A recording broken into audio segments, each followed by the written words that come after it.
اعوذ باللہ من الشیطان الرجیم، بسم اللہ الرحمن الرحیم۔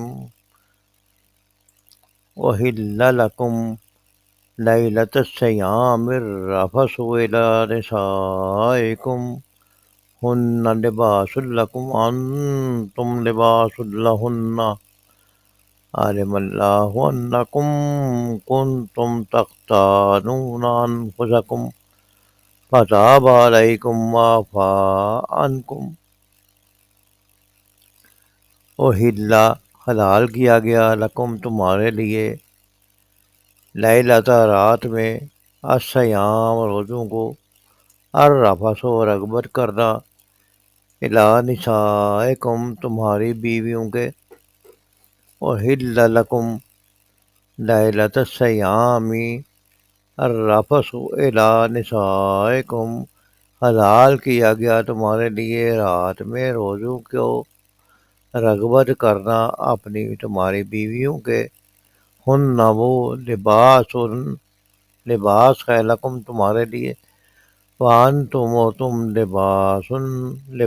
ہو، لہن ان کے لیے، ہن لباس لکم و تمہارے لیے لباس ہے، وانتم لباس لہن اور تم ان کے لیے لباس ہو۔ عالم اللہ، اللہ نے جان لیا، انکم یہ کہ بے شک، کون تم تھے تم، تختانون خیانت کرتے، تم خیانت کر رہے تھے، انفسکم اپنے نفسوں سے، جان لیا اللہ نے کہ تم، عالم اللہ انکم کہ تم تختانون انفسکم خیانت کر رہے تھے اپنے نفسوں سے، فتاب تو وہ مہربان ہوا تم پر، علیکم تم پر، فتاب علیکم و تم پر مہربان ہوا، وعفا اور اس نے درگزر کیا، عنکم تم سے، فتاب علیکم وعفا عنکم اور تو وہ مہربان ہوا تم پر اور اس نے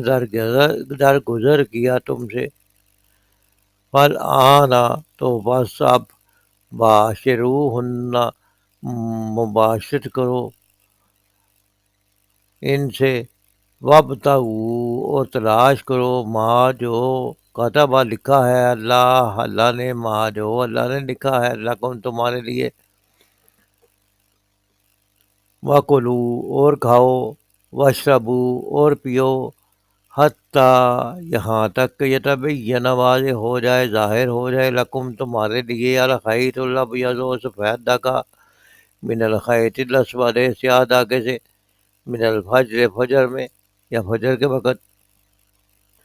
ثم اتموا پھر تم پورا کرو، الصیام روزے کو، الی تک، اللیل الی اللیل رات تک، ثم اتموا الصیام الی اللیل تو پھر تم پورا کرو روزے کو رات تک، ولا اور نہ تباشروہن تم مباشرت کرو ان سے، انتم اس حال میں کہ تم عاکفون اعتکاف کرنے والے ہو، فی المساجد مسجدوں میں، تلک حدود اللہ یہ اللہ کی حدیں ہیں، یہ اللہ کی حدود ہے، تلک حدود اللہ یہ اللہ کی حدود ہے، فلا تو نہ تقربوہا تم قریب جانا ان کے، فلا تقربوہا تو نہ تو ان کے قریب جانا،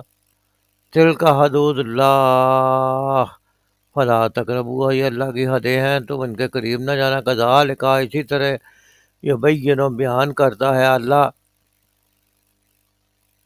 کذالک یبین اللہ اسی طرح اللہ بیان کرتا ہے آیات ہی اپنی آیتیں، للناس لوگوں کے لیے، لعلہم یتقون تاکہ وہ بچیں۔ سورۃ بقرہ کی آیت نمبر 187 کا لفظی ترجمہ پڑھا گیا ہے۔ مفہوم اس آیت کا یہ ہے کہ روزوں کی راتوں میں تمہارے لیے اپنے بیویوں کے پاس جانا حلال کر دیا گیا، بس تمہارے لیے لباس ہو، تم ان کے لیے لباس ہو۔ اللہ کو معلوم ہے کہ تم اپنے آپ سے خیانت کر رہے تھے، لہٰذا اللہ نے تم پر مہربانی کی اور تمہارا قصور معاف کر دیا، سو اب تم ان سے معاشرت کر سکتے ہو، جو کچھ اللہ نے تمہارے لیے مقدر کر رکھا ہے اسے طلب کرو۔ اور فجر کے وقت جب تک سفید داری کاری داری سے واضح طور پر نمایاں نہ ہو جائے تم کھا پی سکتے ہو، پھر رات تک اپنے روزے پورے کرو۔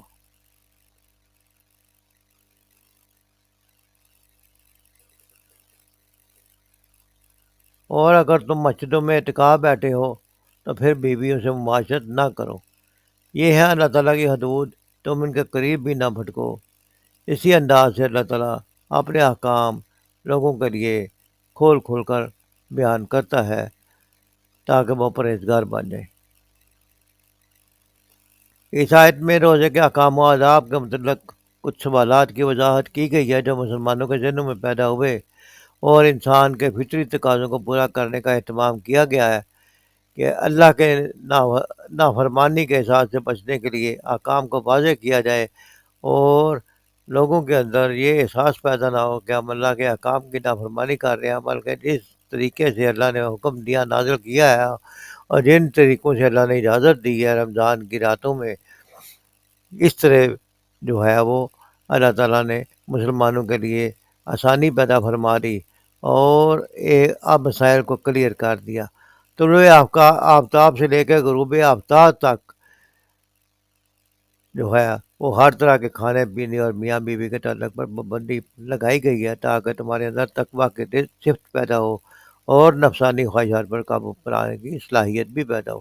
لیکن روزہ کھولنے کے بعد سے لے کے فجر تک روزہ دوبارہ رکھنے تک جو ہے یہ پابندی ہٹا لی گئی ہے اور رات کے دوران اجازت دی گئی ہے کہ اس پابندی سے کھاؤ پیو اور اپنے گھر والوں کے ساتھ اپنی بیویوں کے ساتھ وقت کا بسر کرو۔ وہ تمہارے لیے لباس ہو، تم کے ان کے لیے لباس ہو۔ لباس سے جب میاں بیوی کو تشبیہ دی گئی ہے، ایک تو ان کے درمیان آپس میں تعلق بڑا گہرا ہوتا ہے اور دوسرا یہ کہ لباس جو ہے وہ آدمی کے جسم کے لیے ساتر بھی ہے۔ میاں بیوی بھی ایک دوسرے کے عیوب کی پردہ داری کرتے ہیں، ورنہ نگاہیں آوارہ ہو جاتی ہیں، دل سفلی جذبات کا مسکن بن جاتے ہیں اور شیطانی قوتیں اپنے ذرائع ابلاغ کے ذریعے اس کو ہوا دیتی ہیں۔ اس لیے اللہ تعالیٰ نے ایک جائز طریقہ انسان کے جذبات کو کنٹرول کرنے کا نکالا ہے اور اللہ نے انسان میں جو حیا کی قوت رکھ دی ہے وہ باطنی لباس ہے، ستر ڈھانکنے کے علاوہ ظاہری لباس اور باطنی لباس مل کر بندے کے اخلاق کا تانا بانا بنتے ہیں۔ لباس نہ صرف انسان کے لیے ساتر ہوتا ہے بلکہ گرمی سردی کی شدت سے بیرونی حملوں سے بھی محفوظ رکھتا ہے، گرمی سے بھی روکتا ہے، سردی کو بھی روکتا ہے۔ اسی طرح یہ لباس جو ہے وہ زیرہ بختر جو پہنی جاتی تھی وہ بندے کی حفاظت کرتی تھی جنگ میں۔ لباس اور میاں بیوی کا تعلق اسی طرح میاں بیوی ایک دوسرے کی حفاظت کرتے ہیں اور شیطان کے حملوں سے ایک دوسرے کو بچانے میں مدد کرتے ہیں۔ ازدواجی زندگی کا اصل مقصد صرف یہی نہیں ہے بلکہ کہ نکاح جو ہے وہ ایک فطری ضرورت کو پورا کیا جائے، بلکہ یہ بھی ہے کہ اللہ نے جو تمہارے لیے مقدر کر رکھا ہے اس کے طالب بنو، اولاد پیدا کرو۔ لیکن یاد رکھو کہ اولاد کا پیدا ہونا تمام تر تقدیر الہی پر منحصر ہے، لیکن نیت آپ کی یہی ہونی چاہیے کہ اللہ تعالیٰ ہمیں اس فعل کے ذریعے، اس عمل کے ذریعے اولاد سے نوازے۔ اور اعتکاف میں چونکہ اجازت دی گئی ہے کہ کہا گیا ہے کہ مسجدوں میں وقت بسر کرو، تو اس کا مطلب ہے کہ دن میں اگر تقویٰ کا جو ہے وہ مقصد جو ہے وہ کافی حد تک پورا ہو جاتا ہے، دن میں نفس کے پابندی جو ہے وہ کی جاتی ہے، لیکن اس کی تکمیل کے لیے اعتکاف کو بھی آن صلی اللہ علیہ وسلم نے اپنی سنت بنایا اور 10 روز تک مسجد میں رہے اور اعتکاف کی پابندیوں سے جو ہے وہ کے زیر اثر رہ کر 10 دن پورے اللہ تعالیٰ کی عبادت میں گزاریں اور دنیاوی کام چھوڑ دیں۔ اور شب و روز کی عبادت جو ہے وہ اعتکاف ہے، اس لیے اس کی پابندیاں بھی زیادہ سخت ہیں۔ اور جس طرح روزے میں کم کھانے کی عادت ڈالی جاتی ہے، کم بولنے کی عادت ڈالی جاتی ہے، کم ملاقاتیں کی ترغیب دی جاتی ہے، اعتکاف میں بھی اس طرح جو ہے انسان کو دنیا سے اور دنیا کے جمیلوں سے آزاد کر کے مسجد میں وقت صرف کرنا پڑتا ہے تاکہ اپنے اندر وہ تقویٰ کی صفت پیدا کرے۔ اور روزے سے جو انسان کے اندر صفات پیدا ہوتی ہیں، تقویٰ کی صفت پیدا ہوتی ہے، اس سے انسان کو حلال و حرام کی پابندی جو ہے وہ آتی ہے اور اس کی روشنی میں رمضان کے بعد جو ہے وہ اپنی بہتر طور پر زندگی گزار سکتا ہے، حلال و حرام کی پابندی کر کے تقویٰ کا خیال رکھ کے۔ اور یہ جو فرمایا کہ اللہ کی باندھی ہوئی حدیں ہیں، ان کے قریب نہ پھٹکنا، ان کا مطلب ہے کہ ان حدوں سے تجاوز نہ کرنا، ان حدوں سے قریب بھی نہ آنا، کیونکہ جو حدود کے جو بارڈر کے پاس ہوتی ہیں، بھیڑیں چر رہی ہوتی ہیں، ان کا کوئی پتہ نہیں لگتا کہ کسی بارڈر کے وہ کسی وقت غلطی سے کراس نہ کر لیں۔ اس لیے فرمایا گیا کہ یہ اللہ کی نازل کی ہوئی حدیں ہیں، ان کے قریب بھی نہ پھٹکنا، جو حلال بھی واضح ہے، حرام بھی واضح ہے، لیکن درمیان میں جو شک و شبہ والی چیزیں ہیں وہ اس حد کی جو ہے وہ اس حد سے بندے کو دور رکھتی ہیں کہ بندہ شک اور شبہ والی چیزوں سے بھی باز رہے۔ تو حضور صلی اللہ علیہ وسلم فرماتے ہیں کہ جو جانور ہما کے گرد ہی چرتا رہے گا، ہو سکتا ہے ایک روز ہما کے اندر داخل ہو جائے۔ آج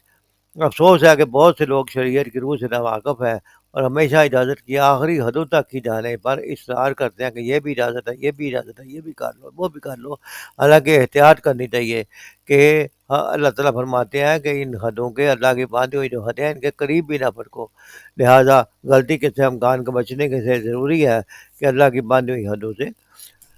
دور ہی اپنے آپ کو روک دیا جائے اور اللہ تعالیٰ کے احکام کی پیروی کی جائے۔ اور اس آیت کے جو مقاصد ہیں، اس سے رمضان کے روزوں کے جو مسائل جو ہیں وہ کلیئر کیے گئے ہیں، اس کی پابندی جو ہے ہم اپنے روزمرہ کا معمول بنا لیں۔ مسجدوں میں اعتکاف جو ہے وہ آخری 10 دن جو ہے وہ کیا جائے تاکہ روح جو کی اور کی پاکیزگی آ جائے اور رمضان میں ہمارے اندر تقویٰ کی صفت پیدا ہو جائے۔ اور اسی مقصد اللہ تعالیٰ کا یہ ہے کہ اللہ تعالیٰ کام کو کھول کھا کر بیان کرتا ہے تاکہ وہ پرہیزگار بن جائے۔ اللہ تعالیٰ سے دعا ہے کہ اللہ تعالیٰ ہمیں پرہیزگار بننے کی توفیق عطا فرمائے۔ وما علینا الا البلاغ۔